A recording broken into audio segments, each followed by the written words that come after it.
question of unity. Unity, bringing it back to the generations of our society, the young, the middle class, and the upper class.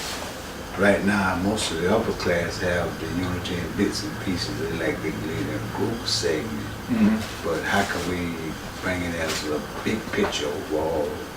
Like,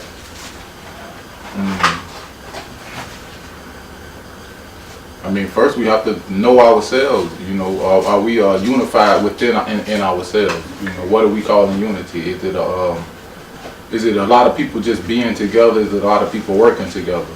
You know, it's a lot of people understanding what they're doing as a whole, as bringing jobs, educating people with different types of learning disorders, you know, bringing our people back to reading, for instance, stuff like that. Mm-hmm. What I would wonder, who would be responsible? Who would be the leader? Since we're talking of unity, so we're assuming it's a situation where there is no unity, or unity is not there. Who is going to be there to set the example? What example would we follow? Basically, it's supposed to be the older generation, the older brothers and sisters supposed to help the younger sisters and brothers to go forth with the knowledge that they need to help them to grow in society. So who would we say was responsible for the disunion? Overall, I think it's the older generation that's let it go to the point to where they set back and with fear most of all. They're fearing a lot of stuff instead of coming forth as a group and uniting to help the younger generation. Right. So you say maybe the solution lies in a dialogue with the older generation and the younger generation? Exactly. You need to find find one that's got more knowledge and in a better area where they can help. You know, they there, but they seem like they're drawing back more or less, trying to implement security measures, you know, instead of educating, you know, people, educating them to their levels of coming up from where they are. Yeah, we need to find a common conversation, right. One where we can talk out our differences. Right. Maybe, like you say, if the older generation, as you're saying, maybe having some stuff that they feel accountable about, they could talk with the younger generation about it, and then once we get the dialogue going, somebody got to break the ice, and then so it got to be that unifying factor. Exactly. It got to be something all of us could come to the table about, that everybody say we agree on, and then we work to make that strong, make bonds in that area. Exactly. And I think that one thing is, in my opinion, is that we exist, and there's some questions about what's going on here. Now, if all of us stop being hard-headed and agree that all of us do have a big question about what we're doing here in this life, like all of us really want to know who we are, where we are, what we're doing here, and nobody really has put the final answer on that. And so that's right there what unifies everybody. There's some mystery in this life that can't nobody deny. Exactly. And you can always test every person, and each one of them will say, yeah, bro, you're right about one factor, is that I exist, and I can't necessarily say what that existence is. And so if we stop being so arrogant, you know, and give in to the fact that all of us are part of a grand mystery, and then give that mystery love and put that mystery first.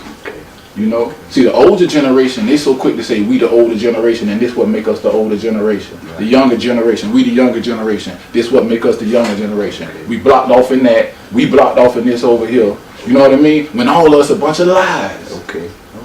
All of us know it's still something. Self-centered. We most basically we big self-centered, and it's ugly. Yeah. All of us just wrapped up in this bottle of ideas about who we is and what we supposed to be about, and the shit don't even fit. It's uncomfortable. We want to be free from that, but then we don't know how to because everybody on the same bullshit, you know. Yeah. So what we trying to, you know, what we trying to do? The common conversation is mystery. You know what I mean? Let's stop lying. It's truth. That's right. You know what I mean? Okay, let's get to the truth of things. Okay, bro, you don't know some things, I don't know some things. Exactly. You know what I mean? Exactly. Now let's love that. Let's love each other because we in this big life with this big thing held over our head that we all us got to figure out together before we shoot each other down or strike each other down with bad words. You know what I mean? There you go. Yeah. Because ain't none of us perfect. We can't Can't judge. nobody judge. Man. It ain't even worth it. It's a waste of time because you don't know. At the end of the day, you really don't even know who you is. How you gonna just close the next man off the bed and you hear a couple of things you done heard about or this and the other. And so we done heard too much about what our other people and then don't believe the shit. Yeah. So first we gotta put ourselves in check by believing so much of what we hear. About what people tell us. That's right. Check yourself, you know what I mean? Some of us stuck in that. What? That's all we know. Stuck We right ain't gotta there. know. We don't even want to venture out to find out. Yeah, what's really We poor. See, that's why we poor. We ain't poor because we don't have the necessities in life. We poor because we stuck in ideas that done been outdated. Right. You know what I mean? The ways of approaching things that really don't benefit the. Right. You know That's what I mean? The key benefit. Yeah. What is the benefit? We don't see that too. Yeah, so Y'all people, man, we all right. We in a good position because we don't know. See, when we stop judging our people altogether, when we refuse, when we start the movement to stop judging people, even ourselves. Okay. We the quiet movement. Well, I'm gonna just, if I can't say nothing good, like I ain't saying nothing at all. And first, I'm gonna do that with myself. Yeah. I'm gonna stop hating on myself. And There just, you go. you know what I mean? And telling myself something wrong with me. So I got to figure out what's wrong with me through somebody else, but also what's right with me through somebody else. So I got to, you know what I mean? It's a fucked up situation. Yeah. You can't never really feel solid and on your ground like you're supposed to, and on your G and on your game. Yeah, that's balance. Yeah, you don't got no ground. That's, You know. basically. What is it? Rabbi Speaks Forevermore, Never Stops, with a lovely, lovely Uncle Harold, righteous king of the world, you know, a man of God, God himself in person, here to bless us, you know, a great soul. And I thank him. Yes, man. You said a mouthful though, you said loving God. God is something awesome, you know. To me, prayer. I love to pray, you know, pray about situations, but the best part of prayer is seeing it actually come to pass. You know, I have seen a lot of prayer that I have prayed that actually came to pass. Right. You know, and now we praying over some stuff. When I say we, my church and my family and my wife and I, we pray a lot about different societies, especially in this area around here. We pray a lot about around here. You know, try to keep the peace, keep the demonic spirits out, and keep people from just destroying themselves for no reason. You know, a lot of times it's over ignorance, foolishness to me. But basically, Rabbi, like we got a long ways to go. I feel like we done come a long ways, but it still need to be elevated so we can kind of get a common ground, get a basics of where the people are. You know, that's another thing. We used to react, knock on people's doors, talk with them. Now we're afraid to even talk with certain people. You know, fear, the necessary for fear is knowledge. Without knowledge, there's no fear. See, that's what we got we so sure about the way things gonna be around the rainbow, and we wall ourselves into these ideas, and then we walk around with them. That's our fear is all based in our knowledge and what we think we know so concretely about. Okay. We so sure it's danger around the corner for us if we cross certain areas.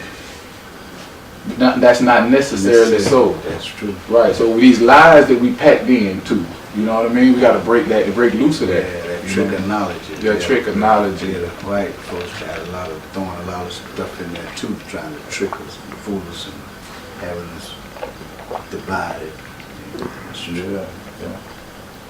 Yeah, I see. It's a solution to it. It's just on a psychological level. We have to have dialogue just like this together, and make sure that it's out in the open, and we honest. Exactly. You know. Exactly. Anything you want to say? We're gonna wrap it up. Basically, I enjoy this good conversation. You know, it's a start. It seems like if we get it out there to someone that touches someone heart. They just take the time to understand and realize that it's more to life than just doing foolish stuff to each other, being stuck in their own way, selfish ways, and opening up to one another and appreciating life itself in general. That's basically it. I enjoy, like I say, prayer. I pray a lot. I love to pray. But mostly I love to see it come to reality. When they do come, that's my enjoyment. I rejoice over that. We pray together. Rabbi Speaks. I meditate.com 2015